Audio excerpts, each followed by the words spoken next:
సర్లేని జాలి పడిస్తే గిది 2వ రోజు. ఈ దినం ఎట్టి పరిస్థితులలో మీరు పైసలు ఇయ్యాలి, లేకుంటే నా గురించి మీకు తెలియదు అనుకుంటా. ఈ చుట్టుపక్కల వాళ్ళందరూ నన్ను గయ్యాలి దుర్గమ్మ అంటారు. అందుకే అందరికి నా బొర్లుడే వినిపిస్తుంది గాని ఈ కిరాయి కొచ్చుటోళ్ళు చేసేది మాత్రం కనిపించదు. నేను గట్టి కడితేనేమో అందరు గయ్యాడు అనుకుంటారు. ఎవరేమనుకున్నా నాకు అనవసరం అమ్మా. నేను మాత్రం కిరాయి విషయంలో గిట్లనే ఉంటా. రేపటి లోపల నా కిరాయి పైసలు నాకు ఇయ్యాలే. ఇప్పుడే మా ఆయనతో అదే మాట్లాడుతున్నానండి. వాళ్ళ ఓనర్ గారు వారం రోజుల్లో అడ్వాన్స్ ఇస్తానన్నారట. అంటే వారం దాకా నువ్వు నాకు కిరాయి ఇయ్యవా? అంటే అది నువ్వు నాకు కథలు చెప్పకు. నీ కథలు విని కరిగే స్టేజ్ లో నేను లేను. నీకు 2 దినాలు టైం ఇస్తున్నా. ఈ లోపల నా కిరాయి పైసలు నాకు కావాలి.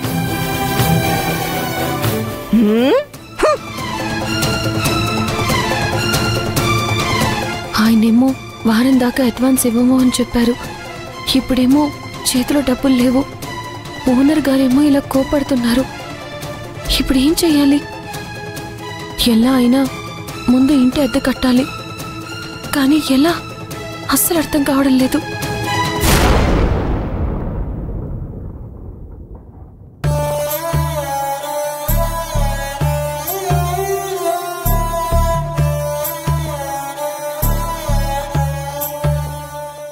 ఎంతమందిని అడిగినా నమ్మకం ఉంచి నాకు పనివ్వడం లేదు. ఒక పక్కన భూమికేమో నేను వంట మాస్టర్గా జాయిన్ అయ్యానని అబద్ధం చెప్పాను. ఈరోజు ఇంటికి వెళ్ళగానే భూమికి ఎంతో కొంత డబ్బులైతే ఇవ్వాలి కదా. అలాగే ఇంటి ఓనర్కి ఇంటి అద్దె కూడా ఇవ్వాలి. కానీ ఏం చెయ్యాలో ఏంటో నాకేం అర్థం కావట్లేదు. తీసుకో, నీకేం కావాలి? ఇడ్లీ ఇవ్వండి. ఒరే ముసలోడా, ఏంద్రా ఈ చట్నీ? మనుషులు అనేవాళ్ళు ఈ చట్నీ తింటారా? బానే ఉంది కదా బాబు, ఎందుకు బాగాలేదని చెప్తున్నావు? బాగాలేదని చెప్తున్నాను కదా. అంటే నేను అబద్ధం చెప్తున్నాను అంటవా? నాతో పెట్టుకుని చంపేస్తాను. ఏమండి ఒక్క నిమిషం ఇటివ్వండి.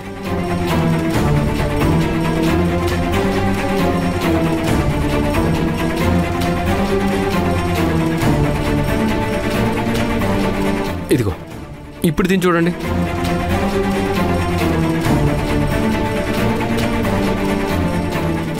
ఇప్పుడు బానే ఉందే, సూపర్గా ఉంది. ఎలా మాయ చేశారయ్యా? తినండి తినండి, బాగుంది, తినండి తినండి. ఇదిగోండి బాబాయ్, కడుపు నిండిపోయింది. బాబాయ్ ఎంత బిల్లు? 50 రూపాయలు బాబు. ఫస్ట్ టైం ఇలాంటి మంచి చట్నీతో తిన్నాను. ఇదిగో 100 రూపాయలు తీసుకో.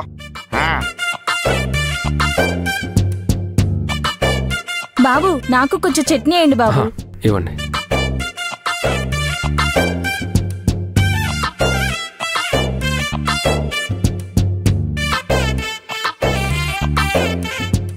ఇదిగో అయ్యా, టిఫిన్ చాలా బాగుంది.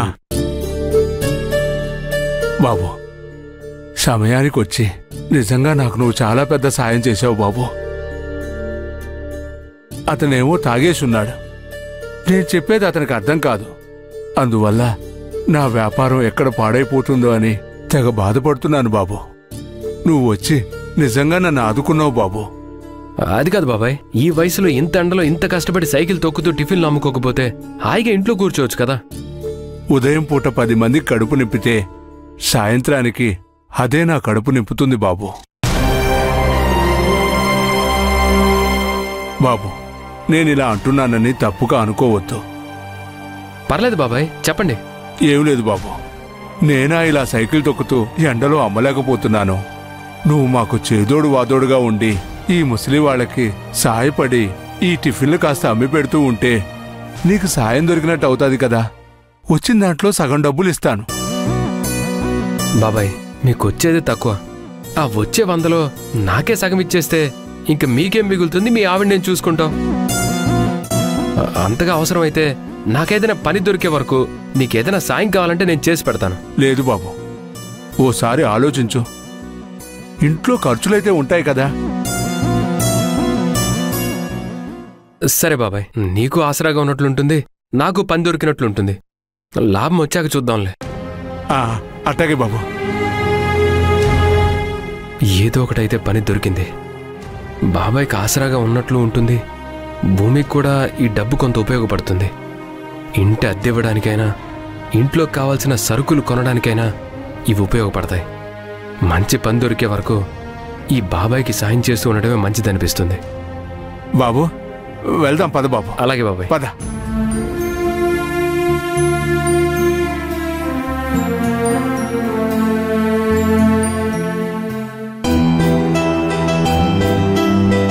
ఏవండి ఏవండి, వస్తున్నా జరాగు.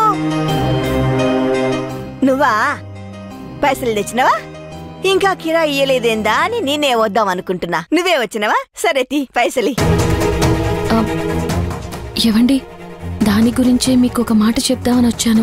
ఇంకా మాటలు చెప్పుడేంది? 2 దినాల పైసలు ఇవ్వాలని చెప్పినా కదా. అంటే మా ఆయనకి ఇంకా పని ఎక్కడ దొరకలేదు. దొరకగానే మీ అడ్వాన్స్ ఇచ్చేస్తాం. అడ్వాన్స్ పైసలు ఇయ్యనే కదా గిట్లా చేస్తున్నారా మీరు? ఇక నెల కిరాయి ఏమిస్తారు? ఇగో ఈ కథలన్నీ నా కాడ నడవై. వీళ్ళు ఈయనంటే ఈయనని చెప్పిన మా ముసలాయన గమ్మునుంటాడు. ఏడి పోతారులే, పోనీలే పాపం బిడ్డలు గది గిద్దని ముచ్చట్లు చెప్పిండు, మీకు ఇల్లు ఇప్పించిండు. చేరిన పొద్దు 2 దినాలు అల్లిస్తా అన్నారు. ఇప్పుడొచ్చి పైసలు రాలేదు, ఉద్యోగం రాలేదు. ఈ కథలన్నీ నా కాడ నడవవు. నాకు నా పైసలు కావాలి. కిరాయి గట్టుండ్రి, లేకుంటే ఖాళీ చేసి పారే. లేదండి, ఒక 2 రోజులు టైం ఇచ్చారంటే. అరే 2 దినాలు ఇస్తే కాలేదు, 4 దినాలు ఇస్తే అవుతుందా? ఇవన్నీ పెట్టిర్రి, మీరైతే ఖాళీ చేసిపోరి. ప్లీజ్ అండి, దయచేసి మా పరిస్థితి అర్థం చేసుకోండి. ఏందమ్మా అర్థం చేసుకునేది? ఇల్లు కట్టుకునేది నీ అసంటి వాళ్ళకి పుక్కటికి ఎన్నికనా ఏంది? ఊరికినే ఏమొద్దండి, ఇచ్చేస్తాం.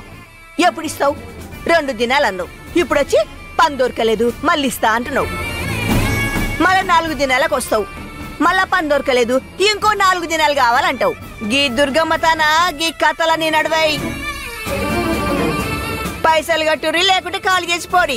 2 ముచ్చట్లు.